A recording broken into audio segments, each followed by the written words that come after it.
Vitamin B6 is indispensable for proper brain development in infants, especially during the critical windows of prenatal growth and early postnatal life. Despite its foundational role in neurodevelopment, it remains one of the most underrecognized and underdosed nutrients in prenatal care.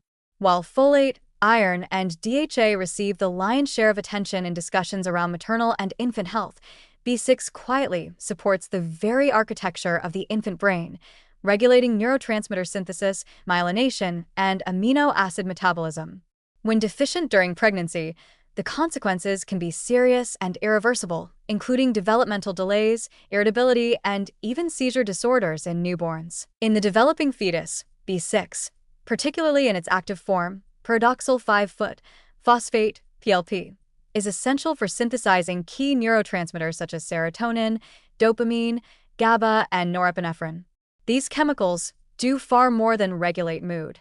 They also guide brain structure, neural migration, and synaptic connectivity during fetal growth. Disruption of this biochemical balance during pregnancy can affect the infant's ability to form stable neurological circuits, which can later manifest as cognitive delays, behavioral abnormalities, or learning disorders. One of the most alarming but underreported effects of B6 deficiency in infancy is seizure activity.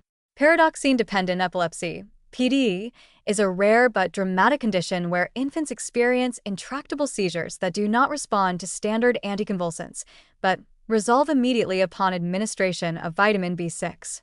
While PDE is considered rare and usually genetic, milder forms of B6, responsive seizures, triggered by functional deficiency rather than mutation, may be more common than recognized.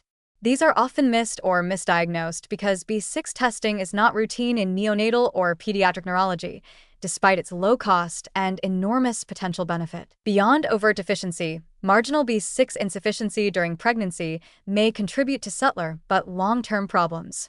Studies have linked low maternal B6 levels to poor fetal growth, reduced birth weight, impaired psychomotor development, and decreased cognitive performance in early childhood.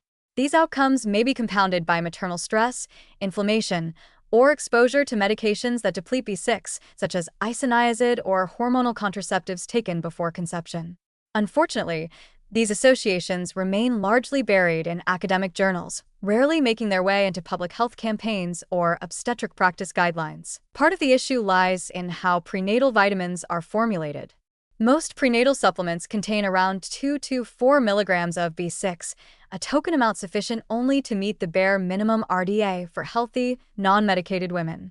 These doses may not be nearly enough for pregnant women with higher needs due to stress, morning sickness, medication use, or genetic polymorphisms that affect B6 metabolism. Moreover, many prenatals still use pyridoxine hydrochloride, a synthetic form that must be converted in the liver to PLP. In women with metabolic bottlenecks, inflammation, or liver stress, this conversion can be impaired, resulting in low active B6 despite normal supplementation. Ironically, when B6 is finally discussed in prenatal contexts, it's often only in relation to nausea, not brain development. And while B6 is indeed a powerful tool for managing pregnancy-related nausea, its role in neurodevelopment deserves far greater emphasis. Proper maternal B6 status helps ensure not just a more comfortable pregnancy, but a healthier neurological foundation for the baby. This should place B6 on the same level as folate or DHA in prenatal education, yet it's often relegated to a secondary role or excluded altogether from early pregnancy blood work. Compounding the problem is that many obstetricians and midwives aren't trained in micronutrient optimization. Their focus is on managing risk, not enhancing long-term developmental outcomes. As a result, prenatal care remains narrowly focused on avoiding disasters like neural tube defects, prevented by folate, or anemia, prevented by iron, while more nuanced and equally important nutritional gaps, like B6 deficiency, go unchecked. This leaves pregnant women with little guidance, and often no clue that they might be undernourished in a nutrient crucial for their baby's brain. This blind spot also affects breastfeeding. B6 is transferred via breast milk, and maternal stores influence the amount delivered to the infant.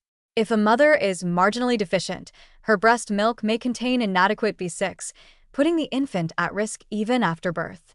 This is especially concerning for babies born to mothers with poor diets, digestive disorders, or substance use, all risk factors for B6 depletion that go mostly unaddressed during postpartum care. Infant formulas are typically fortified with B6, but breastfed infants are fully dependent on maternal status, and few pediatricians ever test for or discuss it. In conclusion, vitamin B6 is a cornerstone of brain development, beginning in the womb and continuing through early life, but it remains severely underrecognized in both prenatal and pediatric care. Deficiency can lead to developmental delays, behavioral disorders, and even seizure conditions, yet B6 is rarely prioritized unless there's a crisis. Prenatal vitamins often include only symbolic doses, and doctors rarely assess B6 status unless prompted by unusual symptoms. This oversight is not just a nutritional gap, it's a failure to protect one of the most delicate and formative systems in the human body. Elevating B6 to its rightful place in prenatal care isn't just about avoiding deficiency. It's about giving the next generation a neurologically sound start, something no child should be denied for lack of a few milligrams of a forgotten vitamin.